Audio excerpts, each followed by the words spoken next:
J'ai un petit peu revu mon approche de Lovelace UI, l'interface graphique de Home Assistant, et je voulais aujourd'hui vous présenter 5 cartes personnalisables que j'apprécie beaucoup et qui vont vous être d'une grande aide, je pense, quand vous voulez personnaliser votre tableau de bord sous Home Assistant. C'est parti!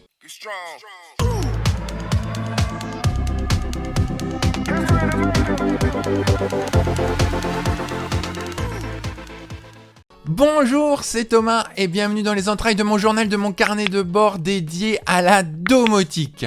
Je suis ravi de vous retrouver aujourd'hui pour vous parler bien sûr de Home Assistant et plus particulièrement de design de tableau de bord. En effet, j'ai un petit peu revu mon approche des tableaux de bord sous Home Assistant depuis que j'ai pu visionner la vidéo de Clémalex sur la chaîne de HACF, la communauté francophone autour de Home Assistant, où il montre comment il personnalise assez facilement les cartes de son tableau de bord dans Home Assistant. Je pensais vraiment cette interface un petit peu moins personnalisable par rapport à ce qu'il montre.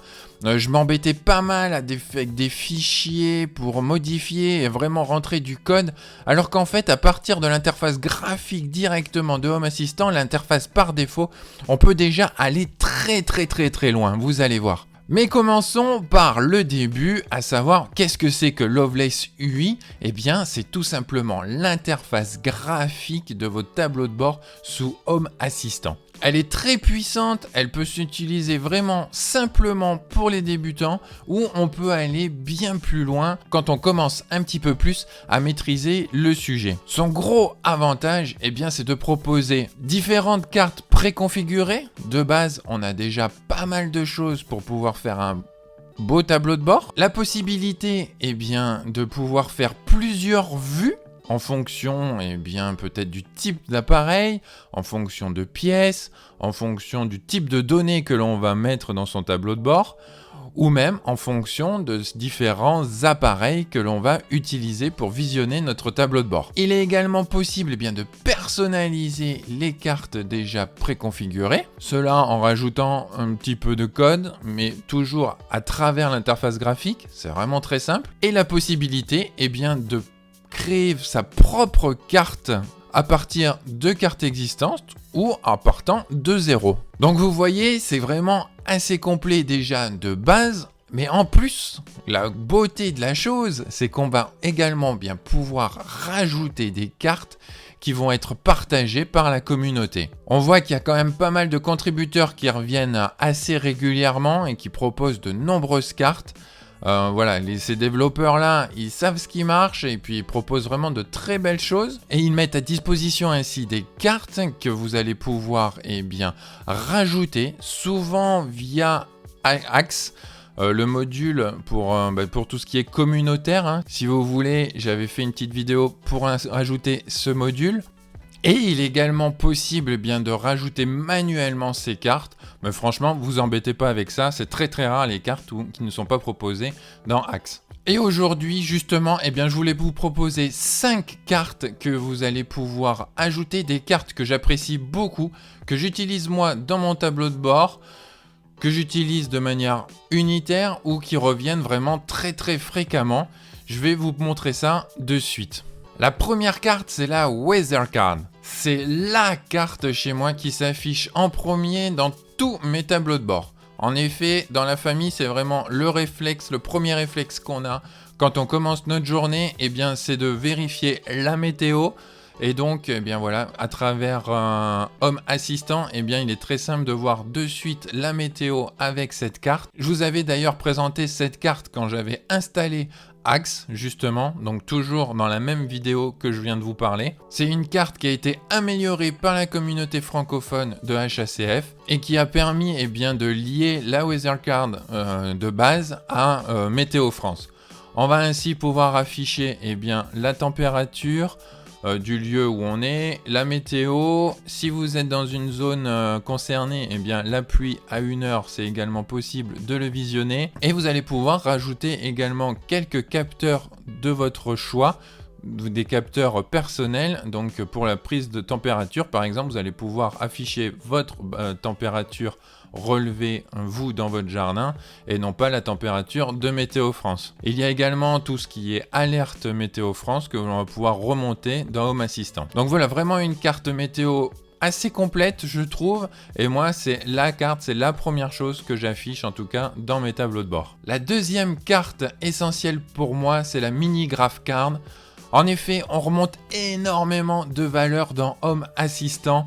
Et eh bien, d'avoir de beaux graphiques, de faire quelque chose avec ces données, c'est pour moi essentiel. C'est une carte qui est personnalisable, qui est vraiment sympa, qui reste minimaliste et qui est très adaptée pour tout ce qui va être par exemple courbe de température ou autrement également pour tout ce qui va être remontée système.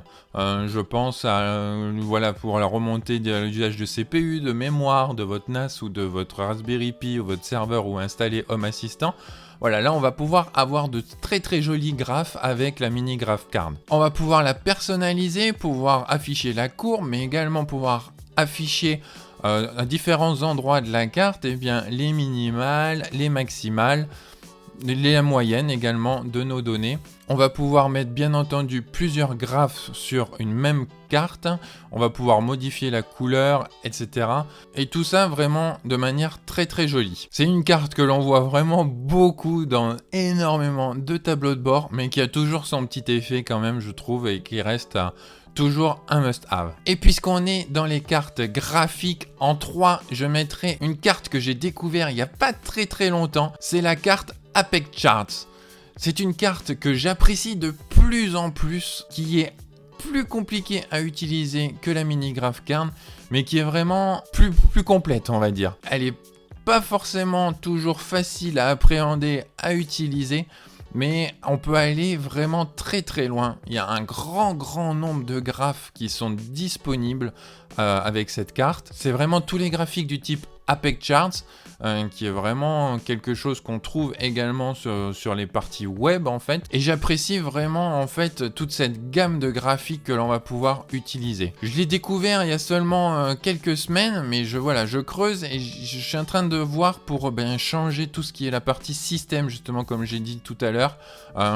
Toute cette partie système, je vais la passer sûrement sur une carte Apex Charts, et tout ce qui va être également consommation de l'eau, comme j'ai pu vous le montrer. Là, je suis en train de voir pour passer sur ce type de graphique qui est vraiment très complet et en un coup d'œil, on arrive à voir ce que l'on voulait mettre en avant. Ce qui m'a fait craquer, moi, pour cette carte Apex Charts, c'est le graphique Radial Bar que j'apprécie énormément, que je trouve vraiment très sympa et qui me permet de voir pour tout ce qui est suivi, consommation CPU, consommation mémoire, espace disque. Voilà, je trouve qu'on le voit assez rapidement et j'aime vraiment beaucoup ce côté visuel du Radial Bar. Une autre carte pour moi qui est incontournable, c'est clair. Alors elle aurait peut-être pu arriver en numéro 1, c'est la Button Card. La Button Card, c'est une carte avec laquelle je pense vous pourriez faire à peu près tout ce que vous voulez. C'est une carte qui est extrêmement complète, qui est quasiment complètement personnalisable, mais c'est une carte qui est vraiment très compliquée, je trouve, à appréhender. Il y a tellement d'options proposées par cette carte que c'est vraiment difficile parfois de s'y retrouver. Et voilà, c'est vraiment en creusant par contre, en fouillant un peu sur les forums, sur les différents exemples, que l'on va pouvoir un petit peu voir tout le potentiel de cette carte. Je peux vous conseiller encore une fois d'aller voir ce qu'a fait Clemalex et d'aller voir tous les conseils qu'il peut proposer sur le forum de HACF. C'est vraiment génial un tel partage, et voilà, c'est comme ça que moi je commence à creuser un peu toute cette partie Button Card, que j'arrive à trouver un petit peu ce que je veux montrer, ce que je veux utiliser, mais c'est tellement personnalisable que voilà, c'est vraiment des fois un peu difficile à s'y retrouver, mais on arrive à faire de très belles choses aussi avec ces cartes. Je vous montre par exemple là quelque chose que je viens d'essayer. Voilà, pour les lumières par exemple, vous allez pouvoir créer une carte lumière, mais une carte qui va rester dynamique. Quand la lumière est éteinte, la carte elle est classique. Quand on allume, voilà, autour on va pouvoir avoir un petit rayon autour de la carte qui dit que cette lumière là est allumée. Une carte vraiment personnalisable à l'infini. Si vous avez des belles configurations de cartes, bah surtout n'hésitez pas à me les partager, je suis vraiment friand. Voilà, je cherche pas mal de choses pour tout ce qui est autour du design du tableau de bord aujourd'hui. Donc n'hésitez pas à partager vos petites astuces, vos petites cartes. Ça serait vraiment top. N'hésitez pas à le mettre dans le commentaire ou à venir sur le forum d'HACF. Et enfin, cinquième carte que je voulais partager avec vous aujourd'hui, c'est la Banner Card. Une carte que j'ai découvert il y a vraiment 3-4 semaines quand je mettais en place un petit peu un tableau de bord très rapide pour tout ce qui est visualisation sur smartphone. La Banner Card est vraiment excellente. Elle va vous permettre de mettre dans une carte un titre, plusieurs entités. Vous allez pouvoir modifier l'arrière-plan, le background, mettre une image sur la partie titre, sur la partie complète de la carte. Pour faire un petit tableau de bord vraiment très rapide, c'est vraiment parfait. Je vous montre là comme j'ai fait avec moi sur mon smartphone. Voilà, j'ai mis par pièce, une carte par pièce. On a les températures, on a l'humidité, on a les lumières que l'on va pouvoir contrôler. On va avoir les volets, si c'est possible de les contrôler, dans cette pièce-là. On les monte, on les descend, on les arrête. Voilà, en une carte, en 3 lignes, là c'est vraiment complet. C'est vraiment une carte très sympa et à retenir. Alors certes, elle est moins personnalisable que la button card, c'est clair. Mais voilà, pour faire quelque chose de très rapide, elle est vraiment très bien. Alors, qu'est-ce que vous pensez de ces cartes maintenant ? Est-ce que vous les utilisez vous aussi? Est-ce que vous en avez découvert? Quelle carte vous utilisez? Je suis vraiment curieux de le savoir. N'hésitez pas, encore une fois, à partager dans les commentaires les cartes que vous allez pouvoir utiliser vous dans vos tableaux de bord.